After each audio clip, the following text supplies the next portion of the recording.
and welcome everybody. My name's Wendy and this is Jenny. And Jenny's been working on Farrer Ridge as a volunteer for even longer than I have. 25 years. 25 years. We meet on. This is horehound.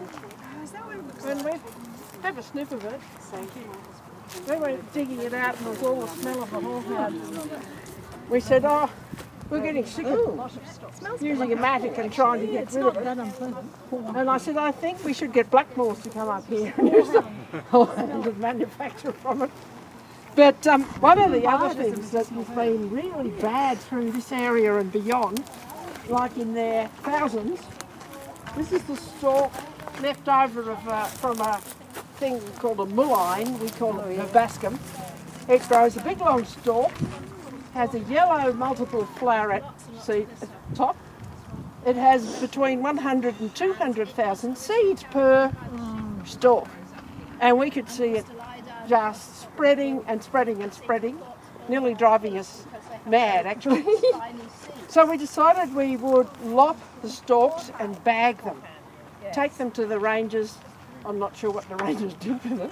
And we said, can you dispose of these? We would fill great big chook feed bags or cleaning up Australia bags with seed heads jammed in, and we must have got rid of millions and millions of seed head. But we also treat the rosettes. They've got big one. There's like a bit like a cabbage thing, a bit like rabbits. Yep. That'll grow another one. And we actually it got so bad here, and we'd worked for so long, we had to apply for conservation volunteers. At $600 a day, we had to find some funds. And our group had won a Landcare Award at one stage for its work, and we had $500 sitting in a little account.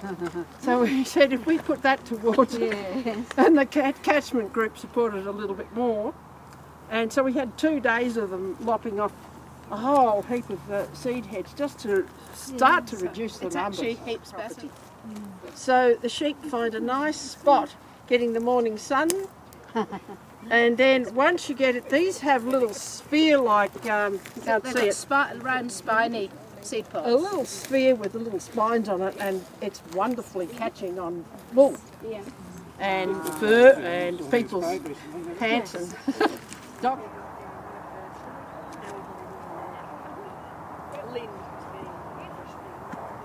You sound cool. Okay, turn around.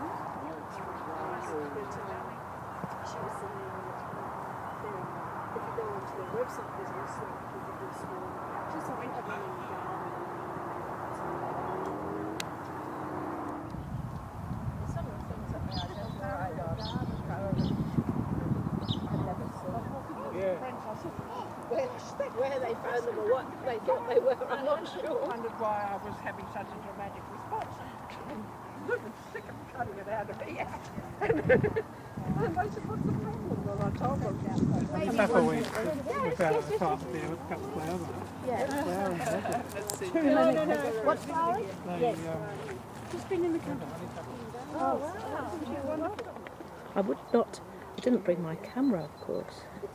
I thought I'd seen everything on Friday. Jezebel. My Jezebel.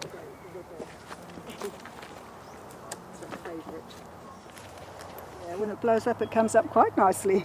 Yeah. It's quite beautiful. Hey, look at copy the colours in in a fabric.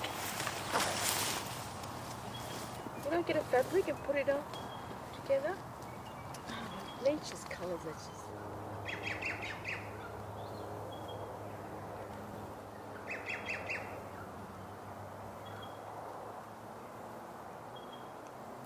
A bit interested in perhaps getting that book about all the little nature parks and reserves, the Labour of Love book. I've got 2 copies in my car there if you want to get them. If you happen to have $25. You can buy them at the Botanic Gardens and the Arboretum and the National Library and Paper chain. Paper chain, yeah. And if they haven't got them, ask, because then they should get them in. And what's it about?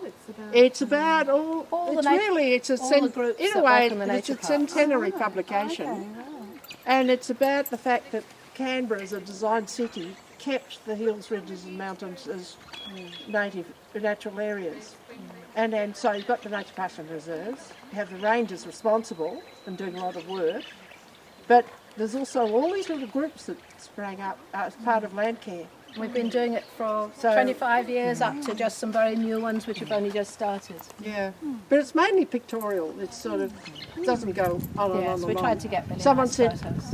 one of the top guys in Parks and Conservation, oh, it's a history of Landcare. I said, well, no, it's not. You know, we just kept it really pithy. The place was special.